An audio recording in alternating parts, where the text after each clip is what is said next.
The challenges we faced putting this film festival together was initially, when we first thought about the festival, was right in the middle of the pandemic, 2020. So we were not even sure if we could pull this off. And here we are, it's 2023, and we're about to showcase a bunch of cool films to you. The program this year is pretty eclectic. There's a little bit for everyone. And there are films from all over the world, national films and local films. We split them up pretty evenly. So if you like comedy, there's quite a few. If you want like experimental films, we also have those. And they're pretty divided pretty equally there. I think you're going to be quite surprised that, even if you don't like experimental films, you might find yourself like, wow, that was pretty cool. My name is Dustin Chitty. I am an actor, director / screenwriter. For my film Sedalia, I did all 3 of those. My short film is about a father and a son in a post-apocalyptic setting with this question between them on whether or not they go to this promised sanctuary called Sedalia. Well, the idea came from just something I wanted to do for my father, who passed away a few years ago. I wanted to do something to honor his memory. It was really how I felt as even at the age I was when I was 22 when he passed. And so it was definitely just more of a cathartic release and wanting to do something for my father. So my name is Anne Alsop. I am the writer and director of That Time of the Month. So That Time of the Month is a short film about a news reporter who is investigating a murder, and she comes across a house with a bunch of women roommates in there who end up being werewolves. So the way I came up with the idea for this film, I was just thinking about werewolves one day, as one does. And at the time I was thinking a lot about beauty standards, so the idea that came to me was the body hair.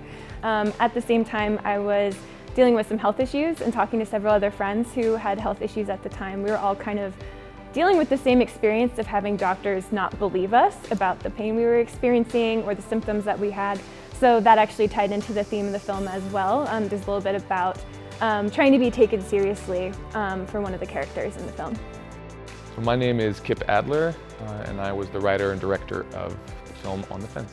So On the Fence is about a time in Israel when there were a lot of victims of the Sudanese civil war that were seeking asylum by crossing the Sinai Desert into Israel. And there's an Israeli soldier, an American, who immigrated to Israel, serving in the army, who has to kind of figure out what to do with someone who's on the other side of the fence.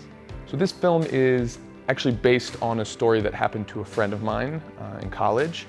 And he wrote it as his entrance essay to get into the school. And we became fast friends, and tragically, he lost his life while we were in school together. And this is his story with a little bit of creative licensing of my own, and sort of my homage to him and the life that he lived. Colorado filmmakers are amazing. Their level, it's on par with the rest of the country and almost to the rest of the world. Looking for selections for the festival really kind of emphasize that. So what it means to make film here in Denver and in Colorado, I feel like that the doors are there, and a lot of the doors are unlocked. Just the hindrances we encounter are just, there's not a big industry here. And so, I would like to see that expand more. If I could describe the film community in Denver that I've had the opportunity to encounter, I would just say eager, and the best kind of eager. Like, there's a lot of really talented people here, and if you're able to provide an opportunity to be a part of a cool project, I'm working on a number of independent projects now. People they're excited about it, and then they bring their incredible talent to the project. This is an industry that can really help a lot of workers here, as well as just bring in revenue for the state. And why not have the films here? Why keep letting them go out of state to New York or Atlanta or LA, We've got a really great, passionate community here who wants to show off what they got. Showcases like this for filmmakers mean they get to show their films to audiences. Well, the difference here for us is that we wanted the local filmmakers to feel included. Like, hey, here's my film with my national or international counterpart. So I think that's, instead of showing just local films or international films, I wanted to mix them all together, like they're one big family.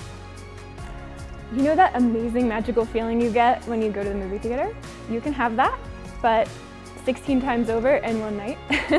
Get to see a whole bunch of incredible short films at one screening, and then you also get to support local filmmakers and connect with a really cool community here in Colorado. Stay elevated by subscribing to the city's YouTube page and stay tuned to our social media channels for more content. Don't miss our new episodes of Elevating Denver, premiering each month. Thanks for watching, Denver.